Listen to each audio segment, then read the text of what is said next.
বগুড়ায় বিদেশি ফুল জারবেরার বাণিজ্যিক চাষ দিন দিন জনপ্রিয় হচ্ছে। 2022 সালে বাণিজ্যিকভাবে বিদেশি ও উচ্চ মূল্যের ফুল জারবেরা চাষ করে সফলতা পেয়েছেন আফসার আলী। লেখাপড়া শেষ করে চাকরির পেছনে না ছুটে উদ্যোগ নিয়েছেন ফুল চাষের। তার সফলতা অন্য চাষিদের জন্য অনুপ্রেরণা হয়ে দাঁড়িয়েছে। বগুড়া থেকে রৌফ জালালের তথ্যচিত্রে আল মুকসিদের রিপোর্ট। বগুড়ার গোবর্ধনপুর গ্রামের আফসার আলী 2 বছর আগে আধুনিক প্রযুক্তি সম্প্রসারণের মাধ্যমে রাজশাহী বিভাগের কৃষি উন্নয়ন প্রকল্পের জারবেরা ফুলের বিভিন্ন জাত সংগ্রহ করে বাণিজ্যিকভাবে চাষ শুরু করেন। তিনি টিস্যু কালচারের মাধ্যমে চারা উৎপাদন করে পলিনেট হাউসে এই ফুলের চাষ করছেন। এখন অবধি পর্যন্ত 15 থেকে 20 লক্ষ টাকা আমার সব কিছু খরচ বাদ দিয়ে টোটালি লাভ আছে। প্রতিদিন একদিন পর পর 1000-1200 করে আমি স্টিক ভাঙতেছি। প্রতিটা আমি পার পিস গড় মূল্য 10 টাকা করে পাইকারি দিচ্ছি। আমি বিভিন্ন জায়গায় যাচ্ছে।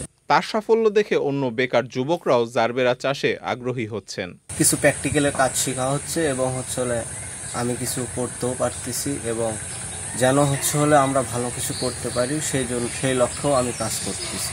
জারবেরাটা উৎপন্ন হয় তাহলে আমাদের মানটা গুণগত মান সম্পন্ন হবে এবং এর কোয়ালিটিটা ভালো হবে।